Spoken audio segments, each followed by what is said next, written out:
Bonsoir chers auditeurs et chères auditrices. Je vous retrouve ce soir pour une nouvelle émission Derrière la caméra.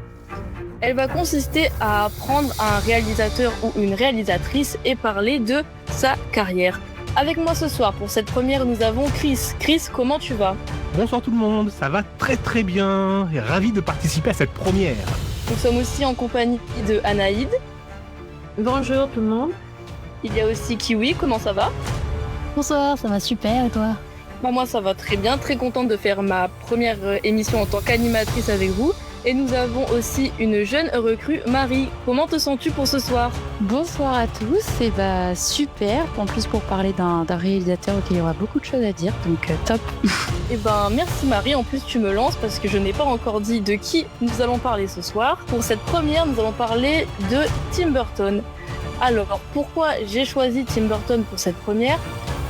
C'est un de mes réalisateurs préférés, honnêtement, qui m'a suivi depuis mon enfance, car il y a des films qu'il a fait qui résonnent en moi depuis que je suis petite et jusqu'à aujourd'hui, donc c'est pour ça que je trouvais ça normal de commencer par lui.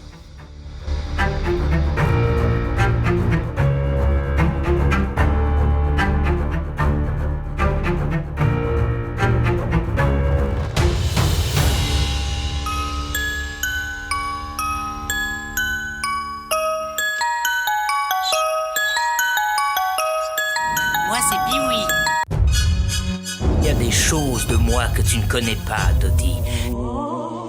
Oui, c'est une horrible crapule. Est-ce que vous pouvez faire peur ? Vous allez me dire.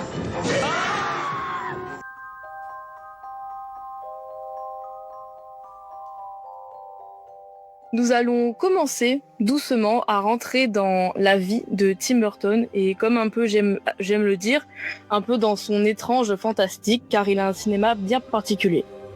Donc de son vrai nom, Timothy Walter Burton est né, à votre avis les chroniqueurs, où est-ce qu'il est né ? En Californie, non ? Ouais, évidemment, c'est bien ça, donc il est américain et il est bien né dans l'état de Californie. Est-ce que quelqu'un aurait sa date de naissance ? Oh, je sais qu'il est de 1958, mais je sais pas l'exact son anniversaire. Je veux dire août, parce que je pense que j'ai vu quelque chose de son anniversaire pas longtemps. C'est le bon mois et la bonne année. Est-ce que quelqu'un veut essayer de trouver le jour au hasard ? Le 38. Je dirais Le 52. Le 25, les 30, le 15. 25. 25. Ouf. Anaïd, c'est énorme. Donc Tim Burton est bien né le 25 août 1958, donc dans la ville de Burbank. Exact, merci Chris. Donc il est né d'un père qui travaillait pour le département dans les parcs de loisirs de la ville et d'une mère qui tenait une boutique de souvenirs sur le thème des chats. Mais tout ça, notre petit Tim, ça ne l'intéressait pas. Il était déjà porté depuis très jeune vers le cinéma et notamment aussi beaucoup le dessin. Il a même gagné des concours de dessin quand il était enfant. Et ensuite, donc, il est parti dans une école. À votre avis, dans quelle école a-t-il fait ses études ? C'est une école d'art ? Oui. Mais pour l'université, c'était le California Institute of Art. Ça, je connais. Et c'est en fait, ça forme partie de... c'était un programme de Disney pour avoir des animateurs, en fait, pour former les personnes qui font le film de chez Disney. Tu veux dire, Anaïd, que Disney a une école à elle pour former et recruter ses propres dessinateurs, ses propres illustrateurs et dénicher des talents, où il finance des universités en vue de faire chasseur de tête? En fait, je connais ça quand j'étais petite parce que je suis pas sûre en fait s'il finance aussi c'est une école à eux, mais je sais que parce que à ces moments-là, les films par exemple que on connaît de cette époque-là, tout était fait à main pour des dessins. Et alors Disney voulait faire de films plus vite fait, et pour ça, nous devons avoir plus de dessinateurs. Et à ces moments à ces moments-là, à cette époque-là, il n'avait pas suffisant.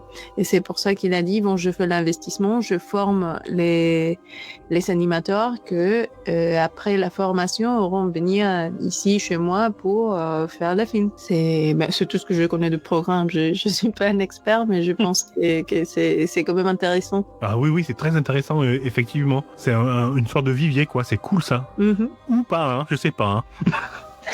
Non, mais c'est vraiment ça, parce que donc après avoir fait cette école, Tim Burton a signé ses premiers contrats, et donc notamment bien chez Disney, parce qu'il a travaillé sur le film Taram et le chaudron magique et sur Rox et Rookie. Et avant de rentrer dans le vif du sujet et de parler de sa carrière, est-ce que vous pouvez tous me dire un mot pour définir le cinéma de Tim Burton ?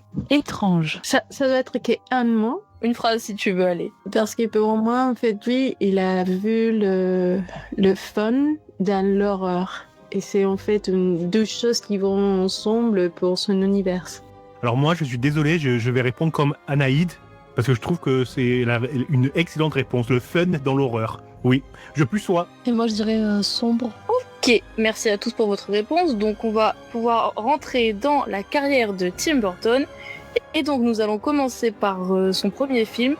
Donc j'ai pris son premier film au cinéma où son nom apparaît en tant que réalisateur, mais je n'ai pas compté ses plus petits projets de séries ou de courts-métrages. Donc nous allons commencer avec Pee-wee's Big Adventure, sorti en 1985. Chris, tu as vu le film, donc je te laisse faire le pitch et me donner ton premier ressenti. Ouais, Pee-wee, donc c'est un film, c'est une commande de Disney. C'est un film centré sur un personnage d'une série télévisée qui était très connu à l'époque. C'est Paul Rubens qui faisait ce petit personnage de Monsieur Bean, on va dire, d'enfant qui n'a pas grandi, d'adulte, pardon, qui n'a pas grandi, qui est toujours un enfant dans sa tête et qui n'en fait du coup qu'en sa tête. Oui, je répète 2-3 fois les mêmes mots. Donc c'est très absurde, c'est très enfantin. Il y a un petit humour un petit peu j'allais dire décalé, on va dire, dans le film. Et mon ressenti, c'est un film essentiellement pour enfants et qui se regarde avec difficulté aujourd'hui, notamment quand on connaît l'histoire de Paul Rubens. Je connais pas l'histoire de Paul Rubens. Paul Rubens qui est tombé entre guillemets pour pédophilie au début des années 90, donc après quelque temps après la sortie de ce film. Donc ça a terni un petit peu le film, et c'est pour ça que régulièrement, quand on parle de Tim Burton, on oublie ce premier film. On parle de Beetlejuice, de Édouard aux mains d'argent, mais ce film-là, il passe un petit peu à la trappe. Tu l'as vu, toi, Kiwi, par exemple ? Pas du tout, mais exactement, on m'a parlé justement du fait que cet acteur a eu un peu le mauvais penchant pour le film, mais que au contraire le film était quand même très drôle malgré ce petit détail. Ouais, c'est un peu Monsieur Bean pour enfants, tu vois.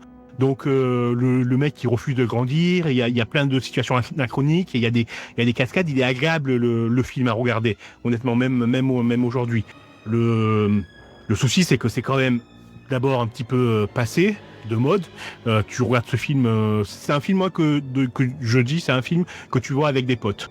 Donc t'es tranquille, tu sais pas quoi mettre, tu mets Pee-wee Big Adventure et tu t'amuses et de ce qu'il y a sur l'écran et tu charries, etc. C'est un film pour potes, j'ai envie de dire.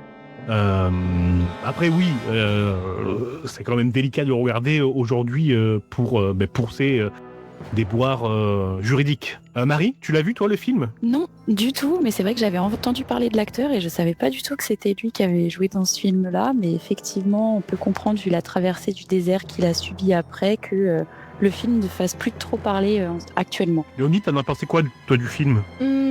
Honnêtement, quand je l'ai vu, c'était il y a assez longtemps, donc j'ai plus trop de souvenirs parce que j'étais quand même assez petite, mais je me souviens que j'avais bien rigolé, mais c'est pas non plus un film qui m'a vraiment marqué par rapport aux autres films de Tim Burton qui ont été bien plus importants pour moi.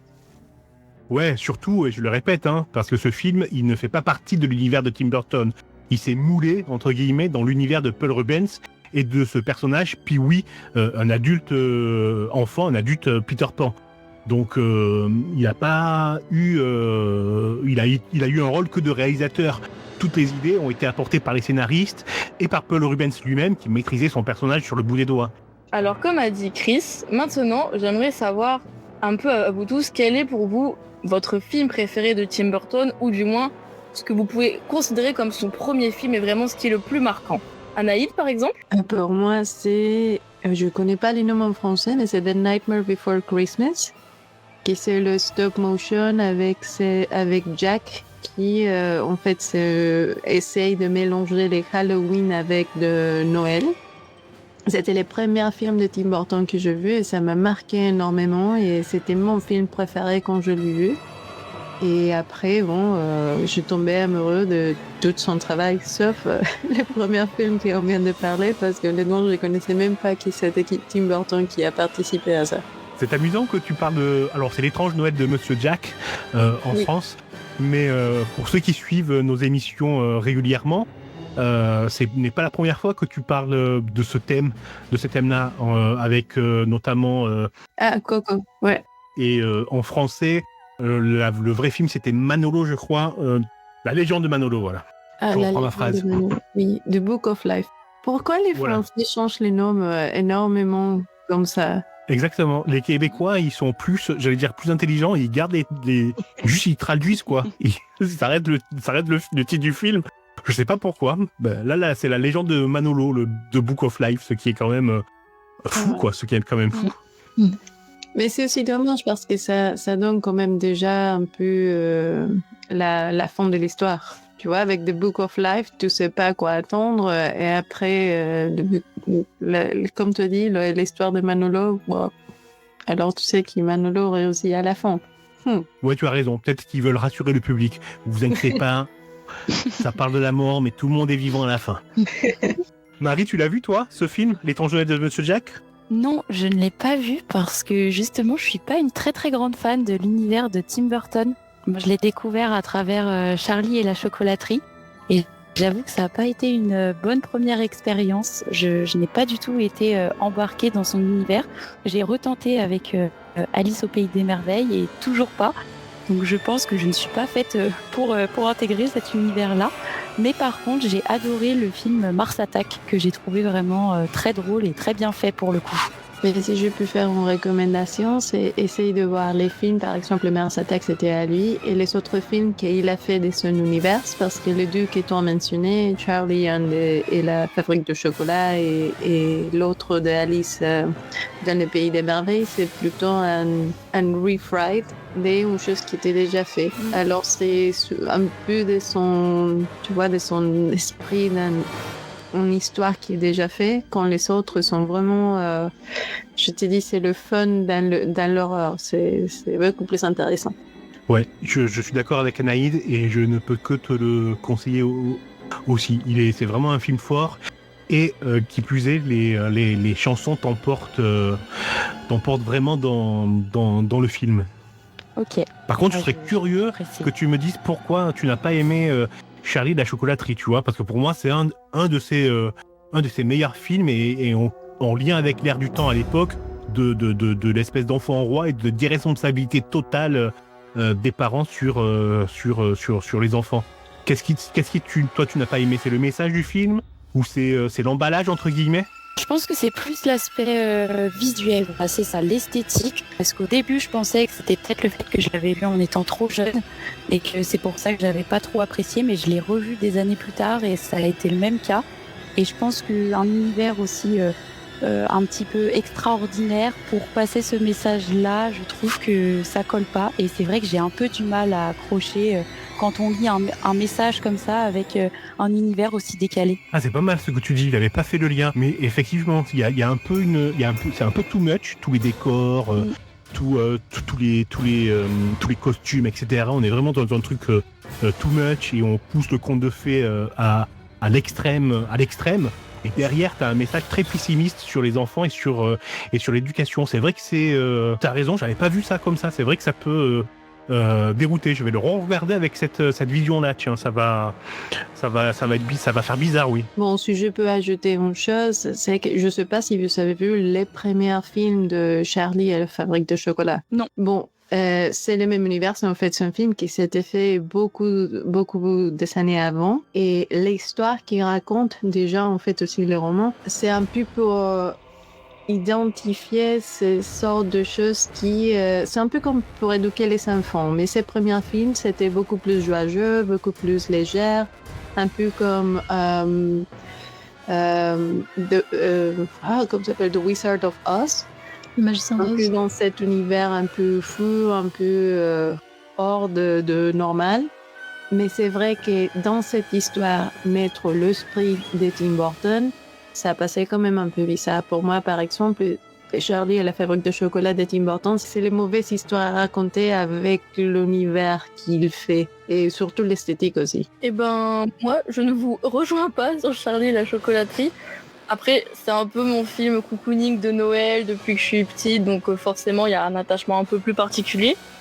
Mais au-delà de ça, je trouve que c'est un film qui marche bien, et au-delà des enfants un peu capricieux, le fait que ce soit l'enfant un peu pauvre mais généreux qui finisse par gagner, j'aime quand même cette moralité à la fin.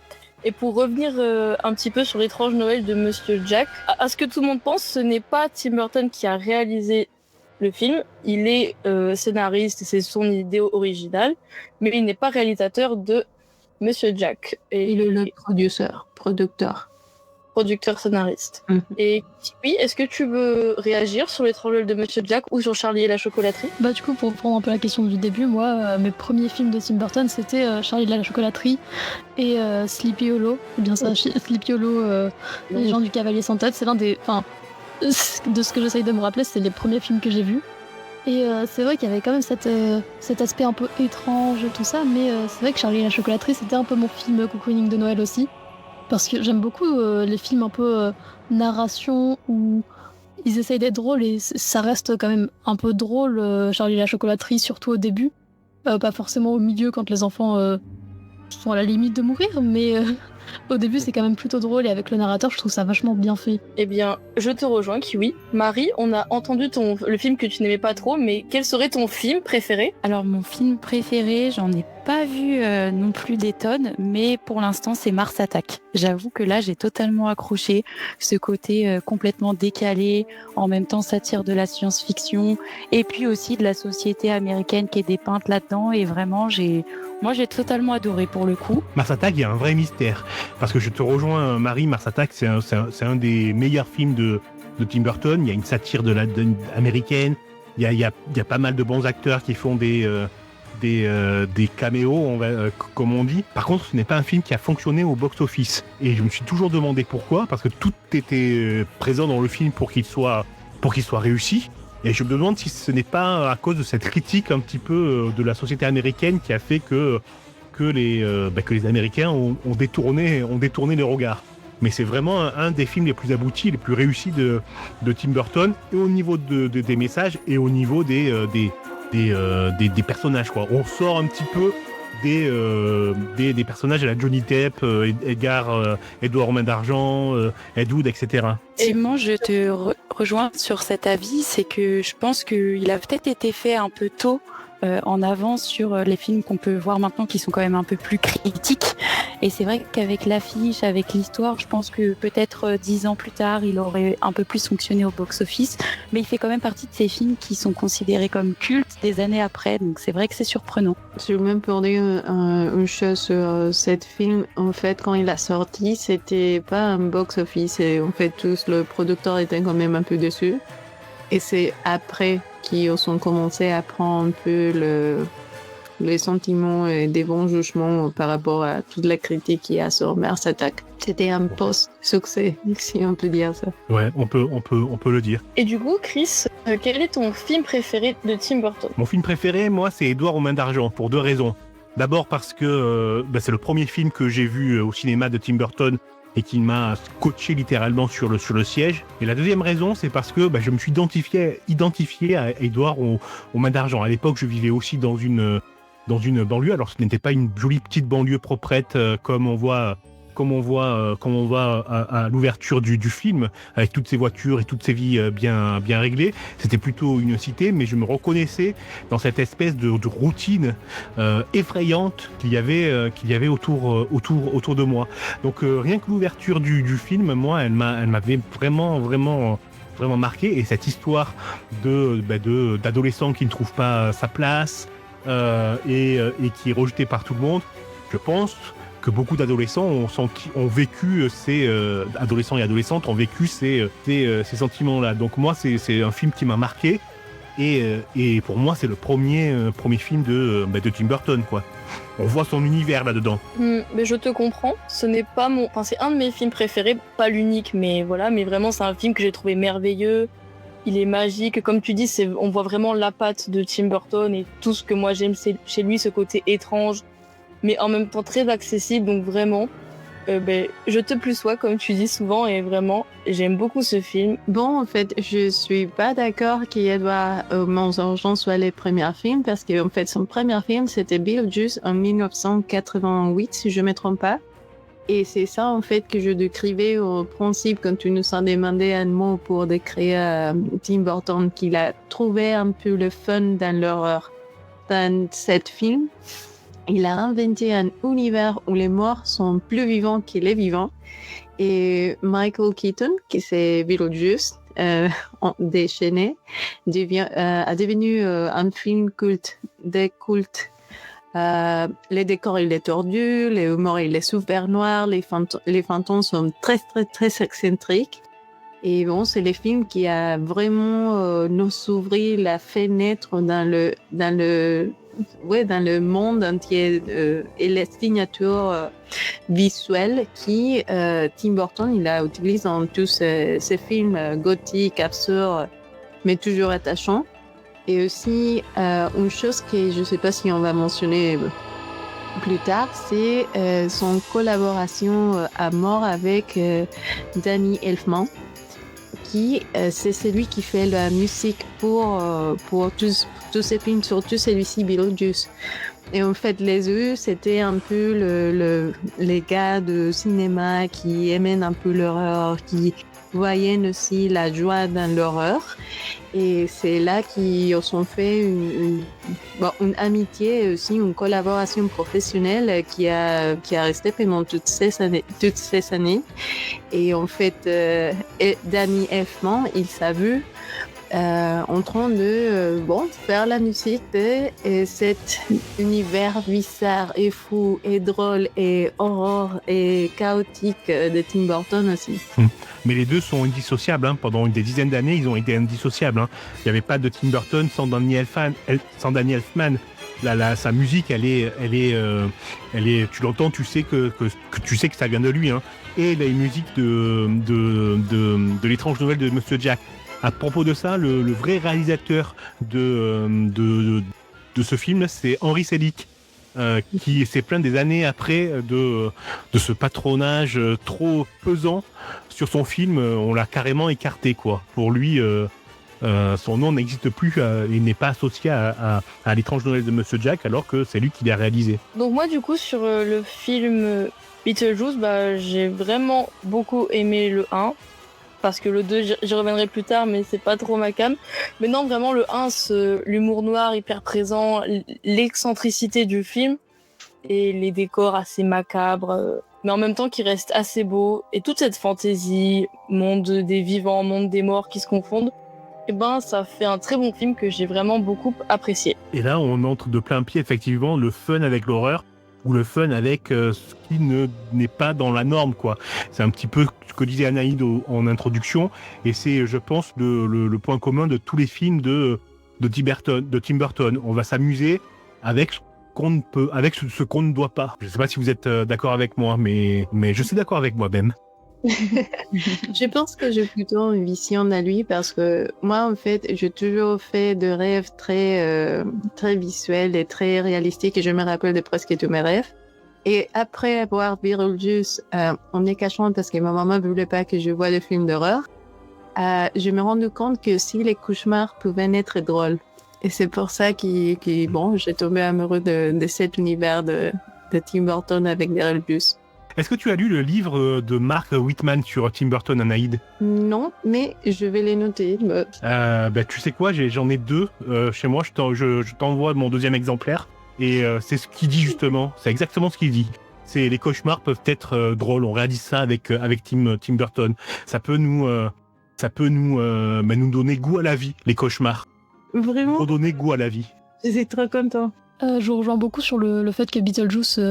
j'ai découvert ça hyper tard et j'ai adoré. Juste l'esthétique qu'il y a un peu années 80, 90 presque. Avec le côté automne, genre ma saison préférée, j'ai adoré la représentation qu'il en fait. Puis le fait de rire avec justement la mort et les vivants qui sont plus morts que les morts, si on peut dire ça comme ça. J'ai vraiment adoré ce film alors que j'ai découvert super tard. Voilà, je vous rejoins. Merci à tous. Et pour rebondir un peu globalement sur tout ce que vous avez dit, c'est vrai que je suis assez d'accord que Tim Burton, il essaye de rendre acceptable et plus beau ce qui ne l'est pas. Genre, par exemple, la mort, c'est vraiment très tabou, j'ai l'impression, dans les sociétés actuelles. Et pourtant, une grande partie de ces films aborde ce thème-là, mais en le mettant bien plus en lumière, d'une façon plus glorifiante. Par exemple, moi, mon film préféré, c'est Les Noces funèbres, qui, je trouve, le nom est bien choisi, mais c'est censé être funèbre, mais je trouve que le film reste pourtant joyeux. Il y a de l'amour, il y a de la passion dans ce film, donc en fait ça rend acceptable ce qui ne l'est pas forcément dans les sociétés d'aujourd'hui, et je trouve que pour ça Tim Burton c'est un génie. Maintenant qu'on est en train de parler de lui comme ça, je me demande s'il aura une collaboration avec Guillermo del Toro. Parce que je crois que les deux ont quand même un peu cette idée de trouver la beauté dans les choses qui normalement ne sont pas trop beaux, comme l'horreur, la mort et ça. Tu fais bien de dire, effectivement. J'avais pas vu ça comme ça, mais oui, la forme de l'eau, le labyrinthe de Pan, c'est exactement ça, oui. Je profite d'avoir la parole pour rectifier une bêtise que j'ai dit il y a peu. L'auteur, c'est Mark Salisbury et non pas Whiteman. Je ne sais pas d'où j'ai sorti ce nom, mais c'est Mark Salisbury. Donc c'est à ça dont je faisais allusion.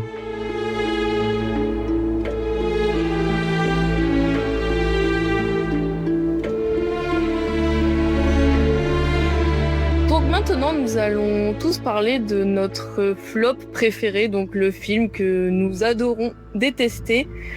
On va commencer par, au hasard, Marie. Tiens, ouvre le bal s'il te plaît.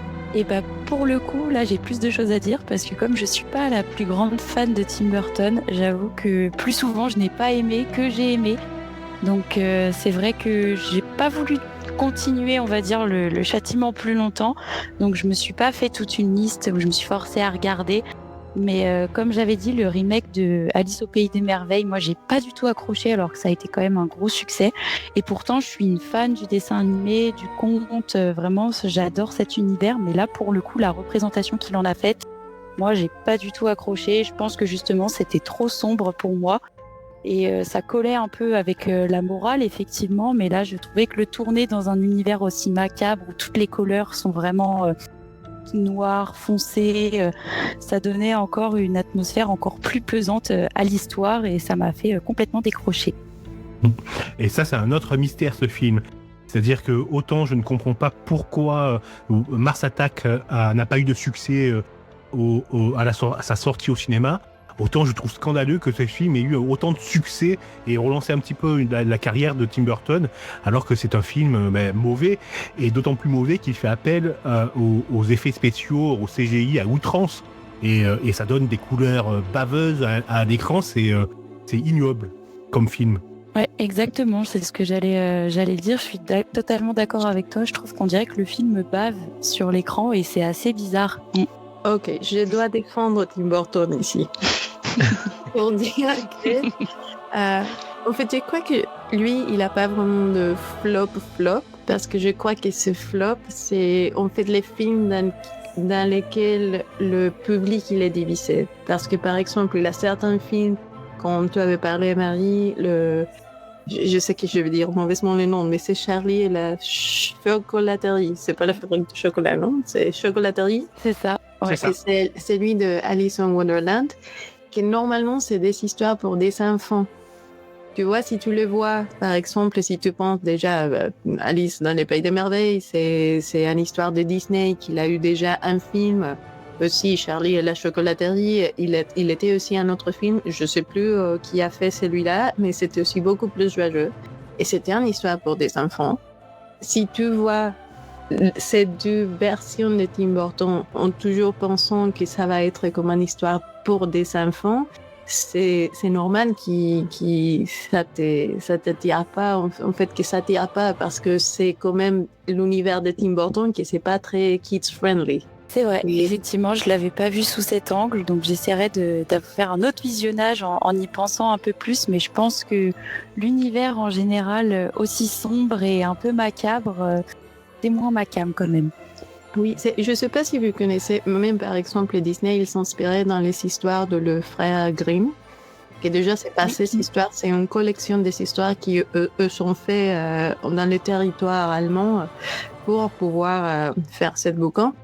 Les histoires, c'était pas, tu vois, Cendrillon qui à la fin il est tout content et tout le monde est content. Non, c'était vraiment gore avec des gens qui se coupaient des bouts de doigts ou des orteils.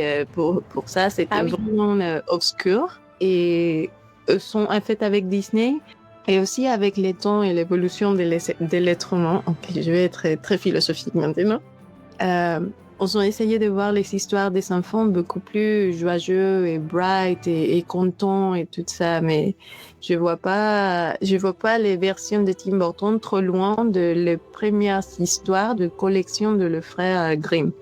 Si jamais vous avez l'opportunité de lire un ou deux, parce que peut-être pour certaines personnes ça va être super dur.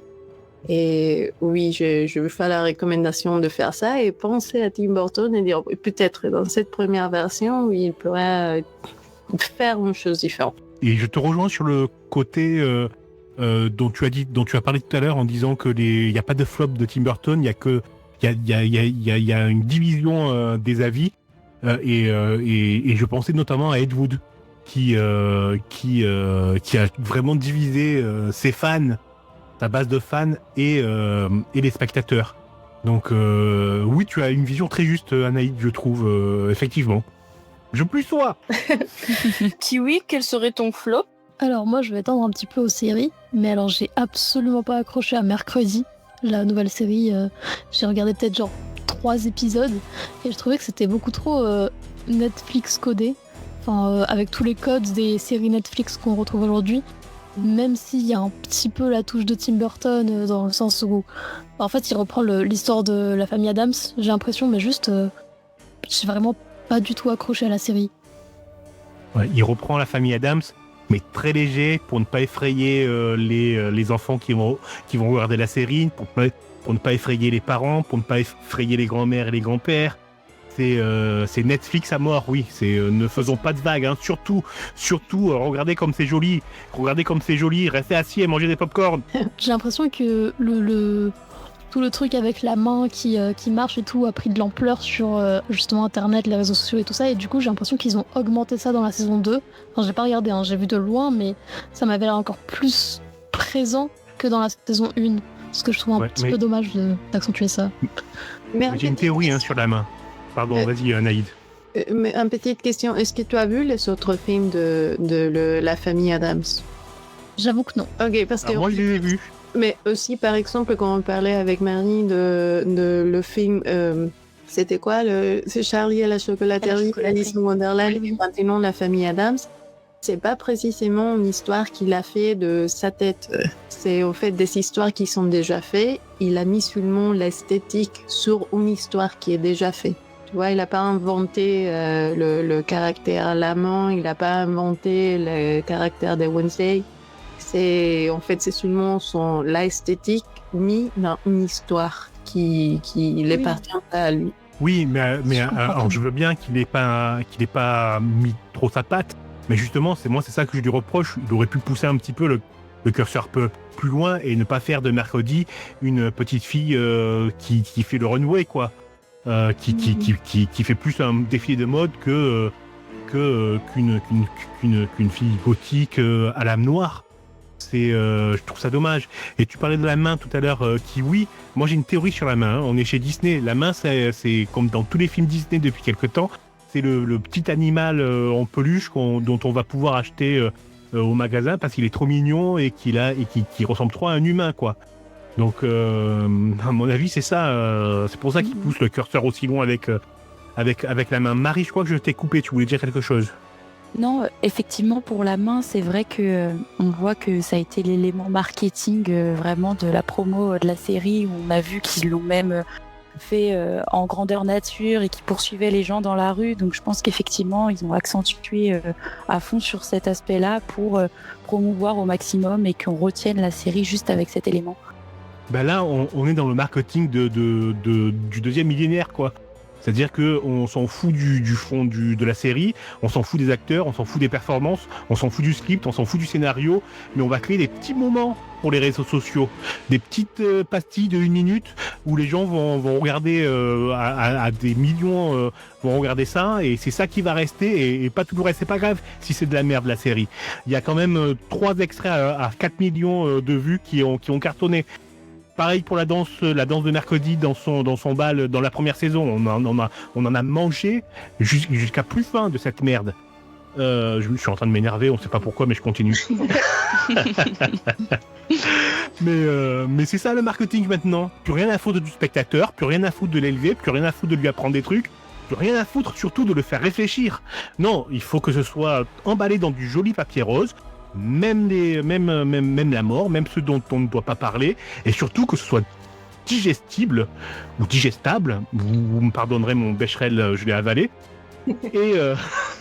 Et bien commercial, qu'on achète.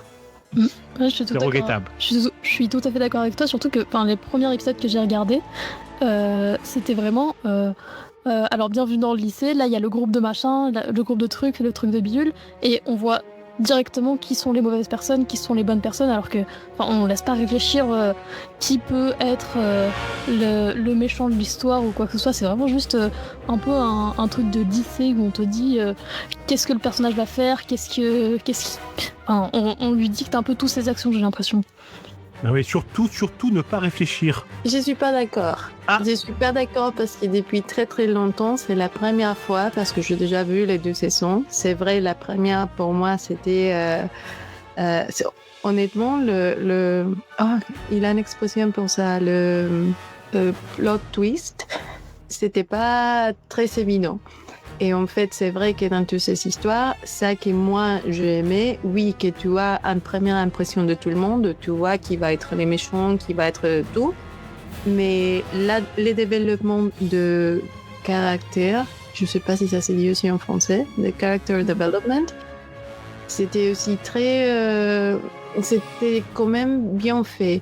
Et si tu penses aussi à les choses de marketing, que je pense qu'eux voulaient faire plusieurs saisons de mercredi, ça doit être très lent. Mais dans la deuxième saison, tu vois aussi un peu le développement de caractère par rapport à comment est-ce qu'ils ont commencé au début. Les deuxièmes, j'aimais moins, parce que c'est vrai qu'ils sont... poussé surtout sur les choses qui sont marchées dans les premières, et là une deuxième danse, parce que la première qui a passé dans la première saison, c'était super successful et tout le monde voulait danser ça, c'était de challenge de TikTok et tout ça, et ils ont fait une deuxième que je pensais que c'était super raté, mais bon, ils ont essayé. C'est pas Mercredi qui les fait, c'est les autres personnes, mais quand même, je pense qu'un mélange entre l'esthétique de Tim Burton plus une série qui est maintenant comme tout celui de Netflix voulait faire plusieurs saisons, et c'est pas totalement raté. C'est en fait un peu comme dire que Tim Burton s'est vendu au Netflix, oui un peu. Mais il garde quand même cette part de narrative, en fait, la narration de comment est-ce que ça se passe l'histoire, c'est quand même bien fait. Les développements de tous les caractères, c'est aussi super bien fait. Et oui, malheureusement, on habite dans un monde qui, Netflix maintenant, il veut faire plus de cash, vendre la main et vendre toutes les choses qui sont vendibles. Mais... Vendable. Ouais. C'est moi qui t'ai couru alors que j'ai parlé tout à l'heure de mots qui n'existaient pas. Remarquez l'ironie de la chose, hein. Pardon, je t'ai coupé. Termine, Anaïs. C'est ça, c'est souvent je dis oui, en fait, malgré tout. C'est quand même une bonne histoire. Aussi, si vous avez l'opportunité de voir la série qui est même en blanc et noir, c'est aussi un peu, tu vois, c'est un peu drôle, c'est légère, c'est pas une série que tu dois vraiment, tu vois, te mettre, te concentrer et faire tes petites notes. C'est une série pour mettre, tu vois, en the background et l'écouter pendant que tu es en train de, je sais pas, faire la vaisselle par exemple. Ouais, c'est une sitcom, la première série. Ouais. C'est plus une sitcom, ouais. Mais moi, je lui pardonne la première série parce que, ben voilà, c'est les années 60, c'est une sitcom, c'est volontairement comique. Ça veut plus mettre en accent l'aspect comique. Là, moi, ce qui me gêne, c'est que la famille Addams et Mercredi, le mariage, moi, me faisait promettre quelque chose de beaucoup, beaucoup plus sombre et beaucoup plus adulte. Et là, je suis désolé, on se retrouve avec une série pour adolescents et adolescentes, quoi. Et moi, c'est ça qui me gêne. Et tu parlais tout à l'heure, Anaïd, d'évolution des personnages qui sont bien faits. Alors, j'ai vu que le premier épisode de la saison 2. Hein. Je mets un petit peu de temps à me replonger dedans parce que j'ai pas aimé. Mais je vais quand même le regarder. Mais par exemple, pour la saison 1, là, l'évolution des personnages, moi, je la vois pas, je suis désolé. La colocatrice de Mercredi, c'est une caricature. Les deux, c'est des caricatures. On a la gothique sombre et la fille pleine de vie. J'ai pas vu d'évolution de personnage tout au long de la série, quoi, pour ces deux-là. Et elles ont démarré d'une certaine façon, et on sait déjà comment elles vont terminer dès le premier épisode. Mais tu as pas vu tu vois les changements parce qu'en fait d'abord tu penses que Enid, c'est comme ça qu'il s'appelle. C'est ça. Loup-garou. Je sais pas comment dire ça. Werewolf en français. Loup-garou. La loup-garou. Loup-garou. Et elle est quand même très pop, très girly, très vide. Et après toute la première saison, tu vois comment est-ce qu'elle développe une autre... tu vois, ça arrête d'être flat et mono-caractéristique. Et elle commence à avoir des autres problèmes, je pense aussi d'adolescence, qui est, bon, maintenant qu'elle, c'est un spoiler, elle devient, en fait, elle peut devenir la loup-garou. Elle maintenant appartient dans un autre groupe des amis. Et c'est en fait cette réaction de est-ce que je coupe les liens avec les gens qui étaient là du début, mais maintenant je continue à être une personne différente. Et ça sera notre spoiler, comme est-ce que ça finit cette saison, parce que même si tu penses qu'elle est trop girly, trop couleur, trop contrastant à Mercredi, et là aussi, tu vois, son côté dark, qui, je ne sais pas si on pourra parler parce que c'est vraiment des spoilers. Et c'est ça que je te dis. Et parce que si tu penses que ça va être 5, 10, 15 saisons, ça va être les nouvelles Friends, c'est un caractère qui doit se développer très, très, très lentement. Tu vas pas voir, et maintenant il est dark et il est emo et il veut mourir. Non, tu vas pas voir ça. C'est des petites nuances qui tu vas voir. Et dans tous les caractères, vraiment, tu prends le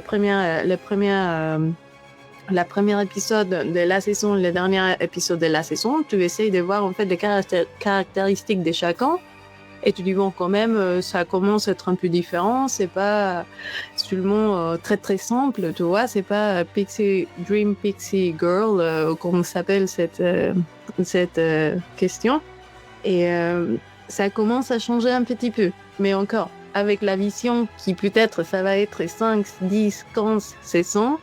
Et ça va pas être énorme d'un saison à l'autre. Ok, Anaïs, tu m'as convaincu. Alors je veux bien reconnaître que je suis de mauvaise foi et je regarderai la suite de la deuxième saison.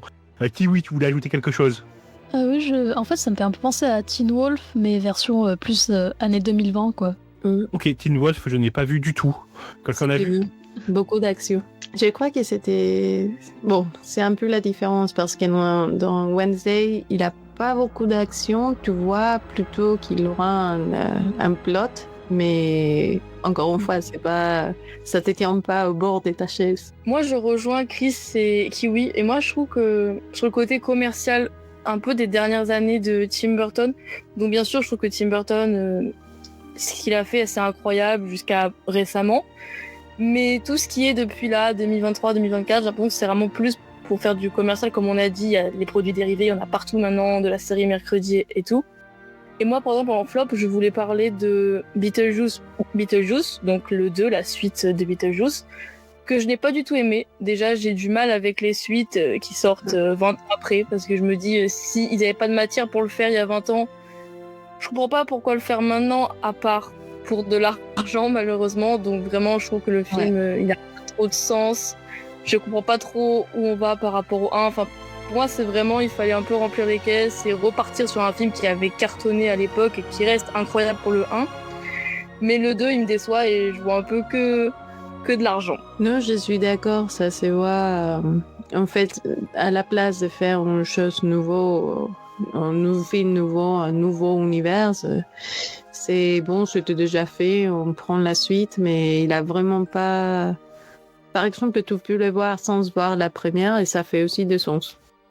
Et pour le coup, donc j'ai pas vu les Beetlejuice et c'est vrai que je les connaissais pas forcément, mais justement, je l'ai découvert avec la sortie du 2 et ça rejoint ce que vous dites, c'est que moi, ça m'a pas donné du tout envie d'aller le voir, tout simplement parce que je me suis dit pourquoi une suite aussi longtemps après.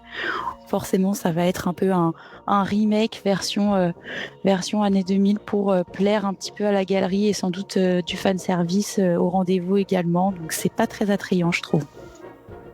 Ouais, il y avait du fan service. Hein. Moi, j'ai adoré le premier et je suis du même avis que vous. Hein. Le deuxième, il n'est pas catastrophique, mais il était dispensable, quoi. Il apporte rien à l'édifice et sitôt vu, sitôt oublié. C'est vrai que je te rejoins sur le fait que moi j'ai vu les deux quasiment en même temps quand le deuxième est sorti au cinéma du coup, et je me rappelle beaucoup plus du 1 que du 2, alors que pourtant c'était il y a 1 an, même pas. Donc c'est vraiment anecdotique le 2 par rapport au premier. Ouais, et c'est d'autant plus cruel que les effets spéciaux se sont améliorés dans le 2. Et t'en as rien à foutre. Tu préfères le 1. C'est ça. Peut-être au marketing, c'était aussi un... Mais tu vois, je fais de business, alors je pensais que c'était un choix stratégique. Tu sortes un deuxième Beetlejuice, comme ça les gens, vous les jeunes, et dit bon, est-ce qu'il a une première? Tu vas voir les premières, ça commence à t'intéresser et bon, ça commence à tourner la machine. D'ailleurs, c'est Tim Burton. Hein, regarde, il a cette série mercredi Netflix. Tu vois, c'était pas super raté, mais bon, je veux penser que c'était un peu plus stratégique et un flop. Ouais, je pense que hélas, tu as raison. C'est tout à fait ça. Hein.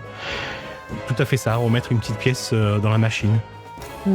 Mais perso, je pense que ça souligne un problème un peu important en ce moment à Hollywood, que on a quasiment plus d'histoires originales en fait. On se tape que des suites ou des remakes de films, et maintenant la vraie nouveauté, on en manque, mais parce que ça fait beaucoup moins vendre, et malheureusement, ils préfèrent parier sur un truc qui va vendre que des vraies histoires, et je trouve qu'on en manque en tant que cinéphile, un peu marre de toujours voir les mêmes licences sur des films, comme t'as dit Chris avant, où en fait le 4 c'est le même que le 1, et je trouve que ça manque un peu de sens et de profondeur, quoi, pour le cinéma. Ouais, effectivement, mais c'est aussi que ça coûte tellement de fric qu'ils prennent entre guillemets tellement de risques que quand ils mettent du fric, c'est pour avoir l'assurance que ce soit un succès, et ce qui laisse aux indépendants, au cinéma indépendant, l'apanage de la nouveauté et de l'originalité. Et c'est pas forcément une bonne chose aussi. Il y a quand même de bons blockbusters qui peuvent aussi te faire réfléchir autant que je prends toujours cet exemple, mais par exemple sur le deuil, vous pouvez regarder le film de Krzysztof Kieslowski Bleu avec Juliette Binoche, et à la fin tu te tires une balle, ou tu peux regarder WandaVision. Et c'est exactement la même histoire qui t'est racontée, sauf que dans la série tu as de la magie et t'es tenu par ça, et l'autre, accroche-toi au siège, mon gars. Ouais. Mais comme vous dites, tu veux rebondir. Je J'ai encore parlé en même temps que toi, pardon Anaïs. Je me tais, vas-y. Tu avais fini ou je parlais sur toi? Non, c'est moi qui ai parlé sur toi, vas-y, termine. Okay. Oui, je crois, en fait, je viens pas de lire ça, mais j'ai lu quelque part que c'était les problèmes quand Walt Disney il était mort, ils ne voulaient plus faire des nouveaux films, parce que les nouveaux films après que Walt Disney il était mort, c'était pas des box-office comme était le film de Le Roi Lion, tout ça. Ils sont seulement faire la reprise de cette chose, seulement les remasteriser. Et ils ont commencé à sortir le Roi Lion 2, le Cendrillon 2, le Little Mermaid 2. Et c'était grâce à que, c'est un gros pari de dire on va faire la pari sur une nouvelle histoire. Parce que ça risquait d'investir des millions et qu'à la fin, ça donnait pas. Même, je crois que par rapport à Hollywood, c'est quand même un peu bête de continuer à mettre de l'argent dans les histoires qui sont, tu vois, un peu... et eux essayent en fait d'étirer beaucoup l'histoire. Et par exemple, comme vous avez parlé, c'est Jurassic Park et toutes les choses de Star Wars et tout ça. Et malheureusement, c'est comme ça. Et maintenant, je crois ou j'espère que les cinémas indépendants commenceront à sortir en fait de pépites qui vont faire que les gros monstres de cinéma, les gros investisseurs de cinéma pourront lâcher quand même un peu la sécurité et faire des paris pour une chose risquée, mais nouveau. Ouais, je te plus sois, oui. Et pour revenir sur Tim Burton, le prochain film qu'il fait en 2026, c'est un remake de Attack of the 50-Foot Woman, mais avec Margot Robbie, pour faire encore plus vendre au box-office. C'est effrayant, l'attaque de la femme de 50 pieds, j'ai vu ça aussi, ouais. Mais on va voir ce que ça donne, hein. Le pire, c'est que j'irai quand même le voir, quoi. Et tu parlais de Jurassic Park, Anaïd et Léonie, je vous invite à écouter l'émission Cinépopée par James, où on parle de la saga Jurassic Park et de notre complicité, nous spectateurs, dans les merdes qu'on nous donne au cinéma. Je n'en dirai pas plus, vous pouvez écouter l'émission en replay sur radioverse.fr ou sur la nuit de dimanche.fr. Ça a été diffusé le 3 octobre dernier. Donc n'hésitez pas à aller écouter cette émission excellente. Merci Chris pour le Cinépopée. Et Anaïd, quel est ton flop du coup de Tim Burton? Moi, en fait, un film que je peux pas défendre de Tim Burton, c'était Les Planètes des Singes, qui a sorti en 2001. C'était encore une classique de science-fiction de Hollywood. Mais le résultat, c'était impressionnant quand même. Il a beaucoup de CGI et tout ça. Mais la narrative, qui c'est une chose que je défends de mercredi, une chose que je défends en fait de ces autres histoires, il n'était pas là. Il était inexistant. C'était très confus. La fin, c'est un peu ridicule. Même si c'était un gros succès, parce que je crois, en fait, comme on disait, que les gens, même nous, comme spectateurs, on connaît l'histoire, on veut voir ce qu'ils sont fait de nouveau. C'était bien raté. Même Burton, il a reconnu qu'il voulait pas faire une suite parce que c'était tellement mauvais que, c'est pas, malheureusement, c'est l'unique film à lui que j'ai rien de bon à dire. Eh bien écoute, je te top là, comme on dit, parce que je te rejoins. Effectivement, c'est aussi mon film flop de Tim Burton, et c'est un film catastrophique du début à la fin.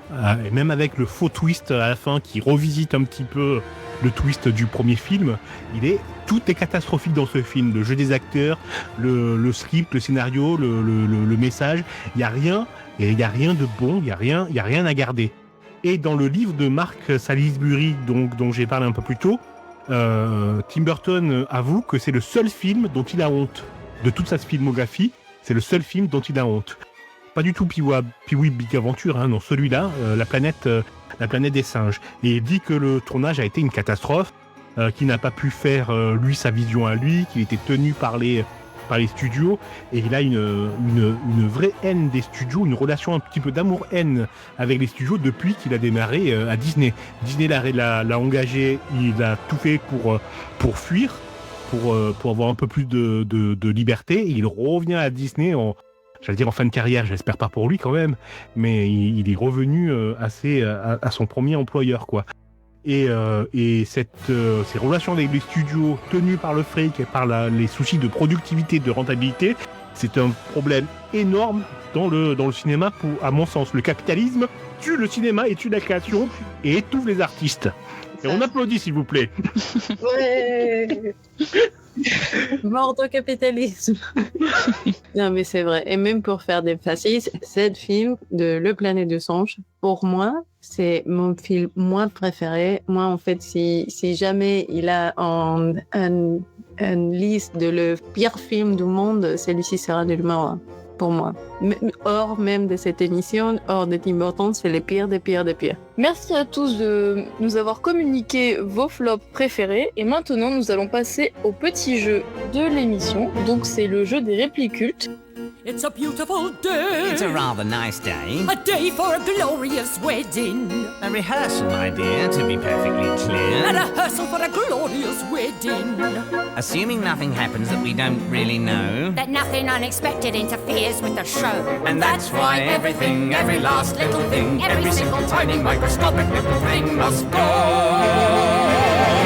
According to plan. Our son will be married. According to plan. Je vous lis une réplique et vous essayez de trouver dans quel film elle apparaît de Tim Burton. Le meilleur moyen de réaliser l'impossible est de croire que c'est possible. Ed Wood. Non, c'est Charlie et la chocolaterie. Ah, bravo, une double bonne réponse. Marie Anaïd, bravo. C'est pas la bonne réponse. Non. Ah merde. Donne-nous un indice, Léonie. Bah, c'est une adaptation, c'est pas une histoire originale. Ah, Alice in Wonderland. Ouais, c'est ça, exactement. Ma vie est une grande chambre noire. Ed Wood. Ma vie est une grande chambre noire. Dark Shadow. Ah, pas mal. C'est horrible. C'est une adaptation encore? Non. Ça sert à Batman. Edward Scissorhands? Non? J'ai pas entendu. Attends, j'ai oublié les noms. Edouard Main d'Argent. Oui, ça. C'est quelle époque? C'est sa première époque, son époque au creux de la vague ou son retour? Première. Vous parlez, je pense. Beetlejuice? Ouais, je sais pas qui l'a dit. Beetlejuice, c'est bien ça. Qui a donné la bonne réponse? Qui se dénonce? C'est moi. Bravo. Ok, Marie. Alors, quelle se dénonce? Excusez-moi. Ah oui, je suis le seul mec. Tiens, j'avais pas remarqué.